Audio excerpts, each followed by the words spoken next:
Zap Crypto, c'est tous les jours, toute l'actu crypto au même endroit. Bienvenue chez vous les zappeurs et zappeuses.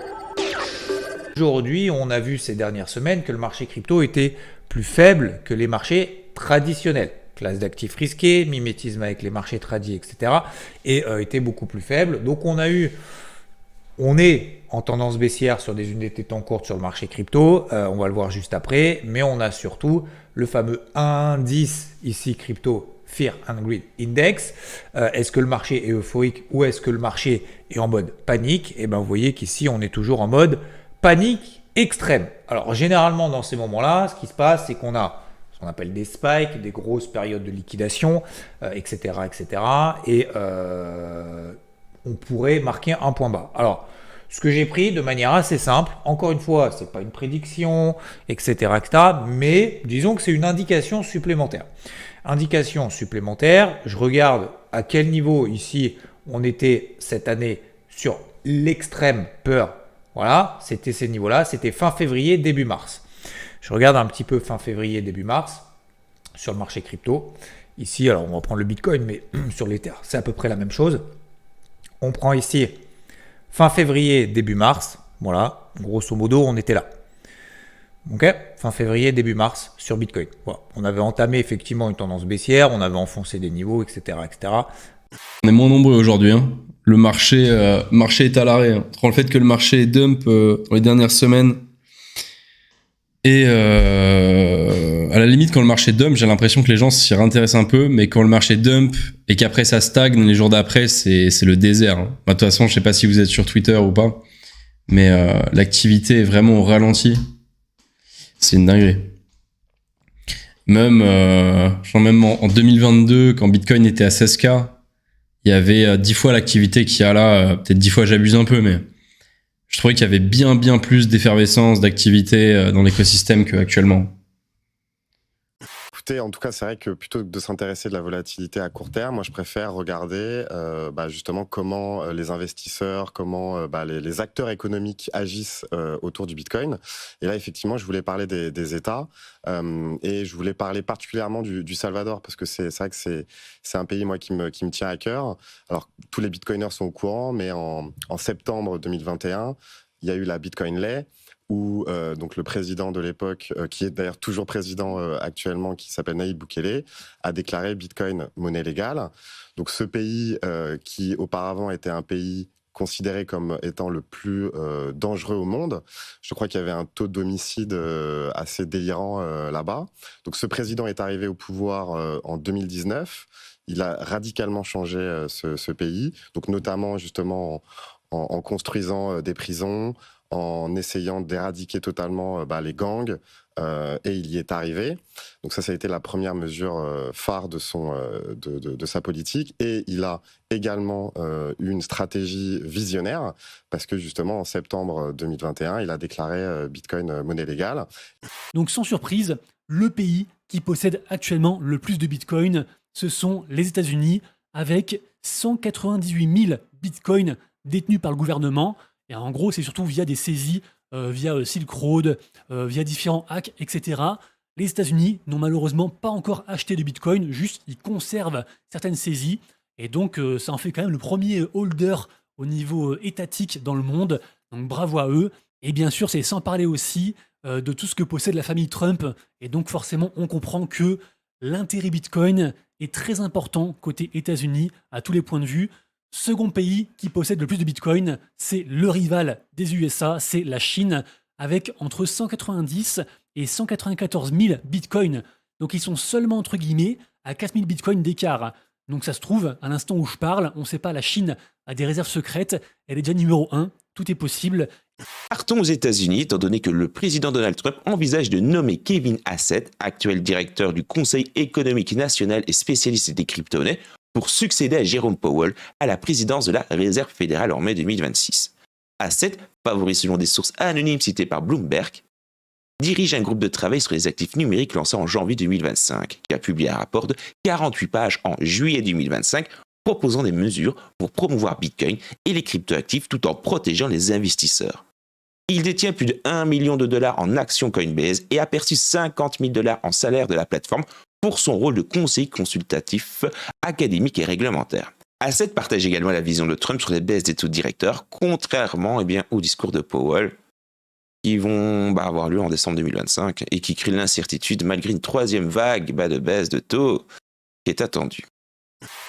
Sinon, côté macroéconomie, sans transition, on a des news intéressantes qui sont la potentielle baisse de taux. Donc là, ça commence à devenir quasiment acté qu'on aura une baisse de taux d'ici 15 jours. Évidemment, on peut avoir quelques revirements de situation, mais le fait qu'on ait les PPI qui soient sortis et qui nous montrent ici que voilà, les données relatives à l'économie américaine nous montrent que ça va pas si bien que ça aux États-Unis. L'économie se tenait plutôt pas mal, mais vous voyez que finalement, on est quand même dans une période où l'économie a un peu de mal à décoller.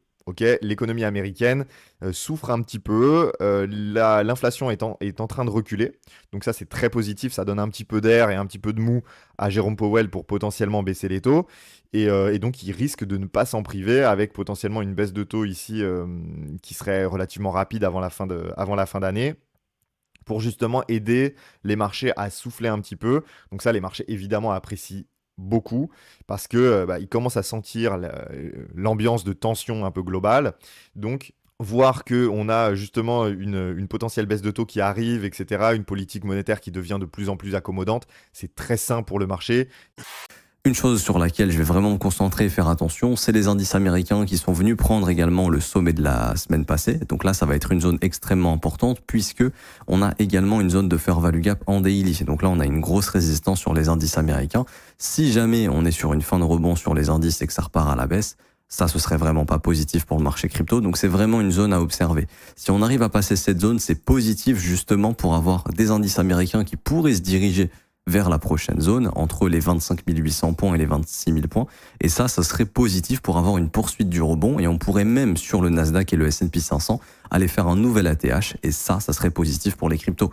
Les cryptos ne feront pas un nouvel ATH, mais ça pourrait justement nous ramener dans notre zone des 96 000 à 98 000 $. Donc, on ne sait pas si on est simplement dans une consolidation de bull market ou est-ce qu'on est déjà dans les premières leg down d'un bear market. Si on est dans un bear market et qu'on regarde les précédentes occurrences et les précédentes statistiques de bear market, eh bien on se situe entre moins 75, moins 85% de retracement par rapport au top. Si on prend le top ici exactement sur Bitcoin et qu'on retrace un moins 75%, on se retrouve tout proche des 30 000 $. Donc on se retrouve sur le retest ici de cette zone. Donc je ne dis pas qu'on va aller là-bas, mais en tout cas, si on se base sur les statistiques des précédents bull market et précédents bear market, eh bien c'est une zone qu'il faut avoir à l'œil parce que les probabilités qu'on s'y rende sont quand même présentes. Ce n'est pas impossible qu'on se rende dans cette zone-ci si on entame un bear market.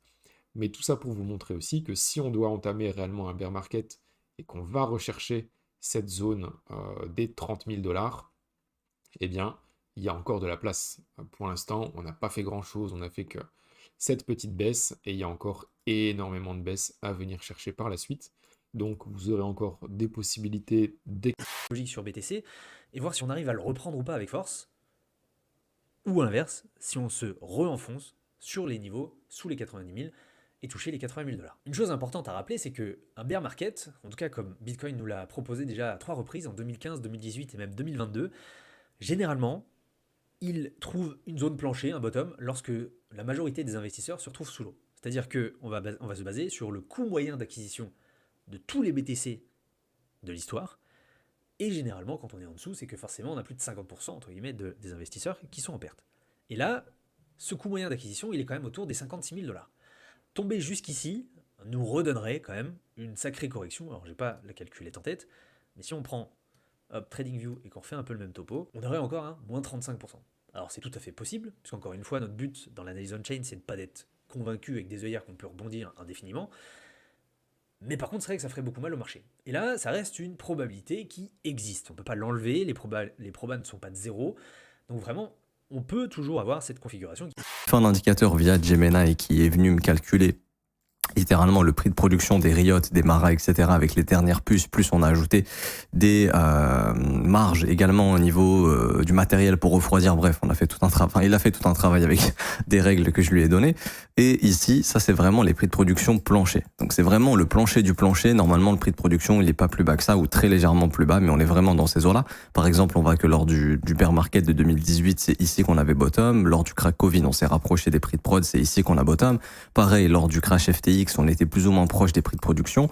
Donc si on entrait dans un bear market, l'idée serait de se dire que théoriquement on viendrait proche de ces prix de production sans aller en dessous, mais on s'en rapprocherait pour former un bottom avant le prochain halving éventuellement, puisque l'halving multiplie par 2 ce prix de production plancher qui passera au minimum probablement dans les 70 000 à 80 000 dollars d'ici 2028. Ça c'est le prix de production plancher. Il y a plein de mineurs qui minent peut-être à 100 000, à 80 000 qui commencent déjà à être en difficulté bien évidemment. Si tu n'es pas rassasié, retrouve à gauche le Zap Crypto de la veille et à droite le Zap Crypto de l'année dernière, jour pour jour. Tu as trouvé une ou plusieurs actus intéressantes? Fais-le moi savoir en commentaire.